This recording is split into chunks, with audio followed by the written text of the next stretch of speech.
बिस्मिल्लाहिर्रहमानिर्रहीम। अस्सलाम वालेकुम नाज़रीन, आप यूट्यूब चैनल देख रहे हैं। मैं इमरान खान हूँ। डोनाल्ड ट्रंप ने चंद दिन पहले एक सहाफ़ी को मशवरा दिया था कि तुम अभी रुको वहाँ पे पाकिस्तान में। मैं अगर तुम्हारी जगह होता तो मैं रुक जाता। 2 दिन का उन्होंने कहा था कि रुको, वहाँ पे कोई डेवलपमेंट होने वाली है तो मैं ज़रूर वहाँ पे रुकता। तो वो सहाफ़ी पाकिस्तान में रुक गए। अमेरिकन सहाफ़ी वापस नहीं जा रहे थे, उन्हें लगता था कोई बहुत बड़ी डेवलपमेंट होने वाली है पाकिस्तान में।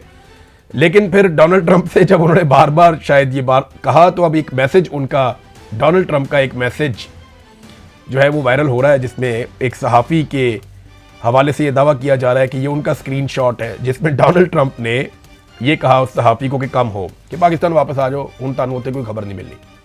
मेरे ख्याल में अब ये सारा मामला ऑनलाइन चलेगा। अमेरिका अपनी बहुत ताकत बढ़ा चुका है।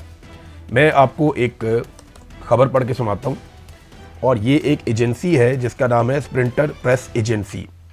इन्होंने एक वीडियो जारी की है, और ये वीडियो बिन गोरियान एयरपोर्ट की है, एयरबेस है वहाँ पे इसराइल के अंदर, और उसकी वीडियो है। उसमें वो ये कह रहे हैं कि अनप्रेसिडेंटेड है जिस तरीके से फ़िज़ाई क़ुव्वत को यहाँ पे जमा किया गया है। वीडियो में अगर आप देखें तो हर तरफ तैयारे ही तैयारे खड़े, जंगी तैयारों की भरमार हो गई है, ना सिर्फ इसराइल में बल्कि खलीजी ममालिक में भी।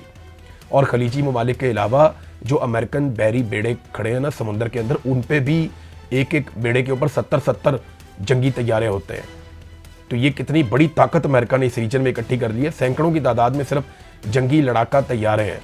तो एक फुल फ्लैज जंग की तैयारी भी है। ये भी हमें अपने जहन में रखना चाहिए। ये अमेरिका करता है नहीं करता, डोनाल्ड ट्रंप को बहुत बड़ी फेस सेविंग चाहिए। या तो फेस सेविंग पाकिस्तान लेकर दे, ईरान हार तस्लीम करे, अदरवाइज डोनाल्ड ट्रंप को बहुत बड़ी लड़ाई में कूदने का खतरा लेना पड़ेगा। क्योंकि देखें, अगर वो नहीं लड़ता तो उसके पास और क्या है। वहाँ पे एप्स्टीन फाइल उसके गले पड़ी हुई है। अमेरिकन की अक्सरियत कह रही है कि डोनाल्ड ट्रंप का मुवाखजा किया जाए। यूरोप उसके खिलाफ हो गया है। तो अब ट्रंप को कुछ ना कुछ बड़ा करके दिखाना पड़ेगा। वो कह रहे जी कि जब जंग शुरू हुई थी तो उस वक्त भी इतनी बड़ी मिकदार में अमेरिका ने यहाँ पे हथियार और एयरक्राफ्ट नहीं पहुँचाए थे जितनी बड़ी मिकदार में अब पहुँच गए हैं। और अमेरिका अपनी फोर्स को बिल्डअप कर रहा है यहाँ पे बहुत तेज़ी से रीजन में। आप क्या समझते हैं कि ये सारा कुछ जो है वो अमन के लिए हो रहा है? ये सवाल पूछा है स्प्रिंटर प्रेस एजेंसी ने, और उसका जवाब उन्होंने दिया है कि ऑफ कोर्स नॉट। यानी उन्हें ऐसा नहीं लगता कि ये सब कुछ अमन के लिए हो रहा है। ये सारे हथियार लड़ाई के लिए जमा किए जा रहे हैं। नाज़रीन देखें, ट्रंप का एक ट्वीट आया और पाकिस्तानी गवर्नमेंट ने जो है वो इस्लामाबाद खोल दिया। अंदाज़ा करें आप। और ये लोग आज तक डिनाई करते रहे हैं कि अमेरिकन साइफर के ऊपर इन्होंने किसी किस्म की कोई एक्टिविटी नहीं की या मिलिट्री एस्टेब्लिशमेंट को कोई भार नहीं था। हम सारे जानते हैं कि जो साइफर की ज़बान थी वो बहुत ही डिप्लोमेटिक नहीं थी, बड़ी बदतमीज़ी वाली ज़बान थी। और वो एक हुक्म था कि इमरान खान का रिजीम तब्दील कर दिया जाए पाकिस्तान में। और वो जनरल बाजवा की ईमा के ऊपर या उनके प्रोपेगेंडे के साथ था। उन्होंने बहुत लॉबिंग की थी इस बारे में, क्योंकि उन्हें एक्सटेंशन चाहिए थी जनरल बाजवा को। बहरहाल जनरल बाजवा को एक्सटेंशन तो नहीं मिली, लेकिन आसिम मुनीर को हालात ऐसे बदले कि आसिम मुनीर को ना सिर्फ एक्सटेंशन मिल गई बल्कि 5 साल की मुद्दत मुलाजमत भी मिल गई, और ताहयात इस्तिस्ना भी आसिम मुनीर साहब ने ले ली। अब नाज़रीन, कई लोगों ने यह दावा किया है, बल्कि चाइना ने और रशिया ने बाकायदा जंग के आगाज़ में ये बात की भी थी, और अमेरिकन लिखारी भी इसको लिख रहे हैं। एक अमरीकी राइटर, मैं उनको भी पढ़ रहा था, बेन रॉड्स, उन्होंने भी ये स्टेटमेंट दिया है। मैं उनकी तहरीर देख रहा था कि ईरान ने खुद से ही अपने ऊपर जौहरी हथियार बनाने पर पाबंदी लगा रखी थी। आयतुल्लाह अली खामनाई का एक फतवा भी मौजूद था कि ईरान एटमी हथियार नहीं बनाएगा। तो ट्रंप ने पिछले दौरे हुकूमत में ओबामा वाली डील ख़त्म कर दी थी, जो एटमी डील ईरान के साथ हुई थी।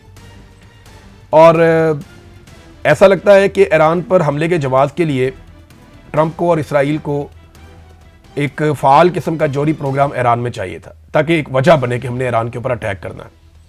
ये हमला कभी भी जौहरी प्रोग्राम के बारे में था ही नहीं। ये दावा किया गया इस सहाफ़ी की जानिब से भी, और बहुत सारे लोग ये कहते हैं। एक्चुअली वो ईरान में रजीम तब्दील करना चाहते थे। इसके लिए रज़ा पहलवी को भी तैयार किया गया था। वो आजकल टमाटर और केचप से उनकी तवाज़ो हो रही थी, वो जर्मनी में थे शायद। तो मामला ये है कि रजीम तो तब्दील नहीं हो सका ईरान में। अब उसके लिए अब आप मुज़ाकरात के ज़रिए से तो कभी ये अचीव कर नहीं पाएंगे, बल्कि जो ईरान के अंदर रजीम है वो पहले से बहुत ज़्यादा मजबूत हो गया। इसराइल ने दावा किया कि वो खामनेई के पूरे ख़ानदान को ख़त्म कर देंगे। अमेरिका के इशारे का उनको इंतज़ार है कि ट्रंप वो कहे, और इसराइली वज़ीर दिफा ने कहा जी हम तबाही फेर देंगे। शायद उनके पास कोई इंटेलिजेंस है, लेकिन एक खबर जो बड़ी खौफनाक है, और ये बड़ी खबर है, मुझे लगता है कि आज की अगर कोई बड़ी ब्रेकिंग हो सकती थी तो वो ये होनी चाहिए थी। ये खबर जो है, ये न्यूयॉर्क टाइम ने एक दावा किया है ये दावा ये कहता है कि ईरान के पास इस्फहान के पहाड़ों की गहराई में एक नई एटमी साइट हो सकती है, जहां वो अपने पास पहले से मौजूद 11 टन यानी 11,000 केजी यूरेनियम के ज़खायर से अफसूदगी का काम कर सकते हैं। ईरान के लिए 11 टन ज़खीरे की जगह का इल्म ना होना एक गैर यकीनी सूरत हाल है और ये एक सियासी बर्तरी भी है। व्हाइट हाउस को ईरान के जौहरी प्रोग्राम पर मशवरा देने वाली एक टीम ने कहा कि ईरान के बहुत से चोटी के साइंसदान मारे जा चुके हैं, लेकिन अगर वो फैसला कर लें तो उनके पास अब भी जौहरी हथियार बनाने की बुनियादी सनती सलाहियत मौजूद है। अब ये बात इस वक्त की जा रही है, मैं इसको यानी इस तरह देख रहा हूँ कि ईरान के ऊपर हमले का एक जवाब भी हो सकती है ये बात कि इस्फहान की पहाड़ियों की गहराई में ईरान ने कोई एक ऐसी एटमी साइट बनाई हुई है जिसके बारे में अमेरिका को या दुनिया को इल्म नहीं है और ईरान वहाँ बहुत बड़े पैमाने पर यूरेनियम की अफसूदगी कर रहा है या कर सकता है। ये बड़ी डेंजरस बात है। ईरान की जानिब से इसकी तरदीद सामने आएगी क्योंकि खबर ये अभी थोड़ी देर पहले आई है और मैंने फौरी तौर पे इस खबर को पढ़ा, मुझे हैरत हुई कि ये क्या किया इन्होंने। लेकिन मेरा अंदाज़ा ये है कि जैसे इराक के ऊपर जब अटैक किया गया तो ये कहा गया कि यहाँ पे ख़तरनाक कीमियाई हथियार है, लेकिन वो हथियार आज तक दुनिया को नहीं मिले। पूरा इराक इन्होंने तबाह कर दिया।